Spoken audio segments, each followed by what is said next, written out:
Okay, friends, welcome back to our online study in Deuteronomy. This is my last video with you. I'm going to share 3 final thoughts that I've got, and all of them come right out of our reading for today. We're looking at Deuteronomy 32, verses 34 through 52. There's a lot that I want to get into sharing these 3 final thoughts, so I'm going to jump right in. First, if you look at the second 2 verses in our reading for today, verses 35 and 36, there's a major theme that's put forth here that becomes a major theme for the early Christians also. Verse 35 is God speaking through Moses, and then verse 36, you'll see the quotation end, it's just Moses speaking to the people. This is what it says: "Vengeance is mine," that's what God says, "and recompense. For the time when their foot shall slip, for the day of their calamity is at hand."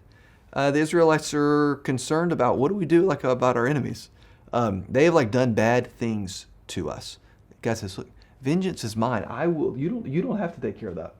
I will take care of those people who have done those wicked things. Trust me to take care of it. The Lord will vindicate his people," Moses says, "and have compassion on his servants when he sees that their power is gone and there is none remaining, bond or free." He says, look. You can trust that you will be vindicated, that things will be made right. They had, like we often have, this need for justice, this need for, they harmed me, I'm gonna make sure they are harmed also. This need for things to be made right. That's not a bad instinct, but what God through Moses was saying to the people then is the same thing that the Apostle Paul picks up and speaks to the early church in Romans chapter 12. Romans chapter 12, he actually quotes Deuteronomy 32, 35. When he says, look, here's the thing. Insofar as it's up to you, seek to live at peace with other people. And he's picking up on the same idea. You can trust that God will be the one that sets everything right. It doesn't mean that we don't work for justice here. We do work for justice here. But it means that we've got to understand that that we don't have to be the ones who, in fact, we shouldn't be the ones who retaliate against others. But we trust that God is going to take care of all of this. You can release yourself from the need to feel like you need to right the wrongs that have been done to you. Because in the end, God works all of this out, which helps us to be people who have more of a grace orientation, forgiveness, things like that. Okay, so that's one big major thing, that we seek to be people who live at peace with others. Verse 47 in chapter 32. "For it is no empty word for you," like the things that I've shared, the law, all those things, "but your very life. By this word you shall live long in the land that you are going over to the Jordan to possess." I love this so much. It is no empty word for you, but your very life. The words that God has shared with you through me, the words that we receive through the book of Deuteronomy, they are not empty words. In fact, they are words that are life. They are for us the way in which we are shown how to and enabled to live. It's a word of affirmation to you for sticking with this. These words actually matter. Studying them, seeking to live by them, it matters. But keep Jesus' words in mind. He says at the end of the Sermon on the Mount, it's not just those who hear my words, but who hear them and do them that are like people who build their house on the rock instead of the sand.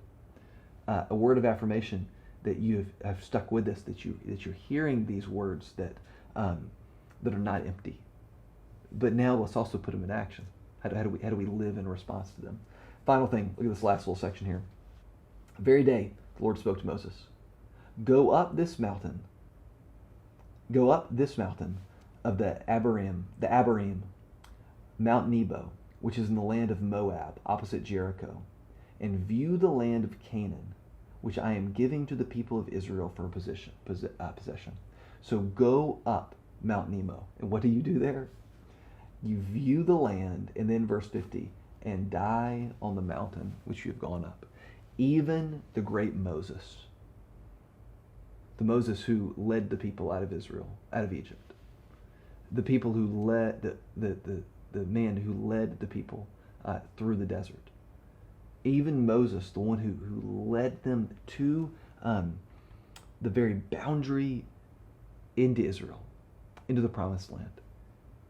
Even his life comes to an end. Even his earthly life ends. And to push it even further, it doesn't end the way that he wants it to. He would like to go into the land. Even for Moses, his life comes to an end.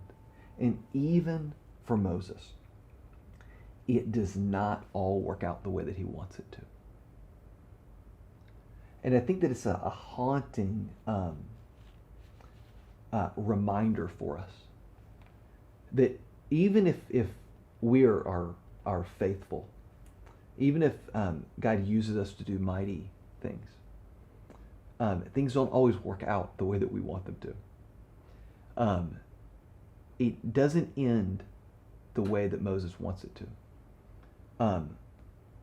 And he's left having to trust that while he won't lead the people into the promised land, that God is still with them. And that just as he was used by God, that Joshua will be used by God. And that somebody after Joshua and somebody after that. So those are just 3 final thoughts. We can trust God to work things out in the end. We seek to be faithful, but we trust him. These words are not void. They really matter. They're life for us. And even though things don't always work out the way that we want them to, we believe that things do work out. So I hope that the last few days of this will continue to have some insight for you. Those are my final thoughts and some thoughts from chapter 32. God bless you, friends. Keep with your reading, and I will see you in our next Bible reading. God bless you.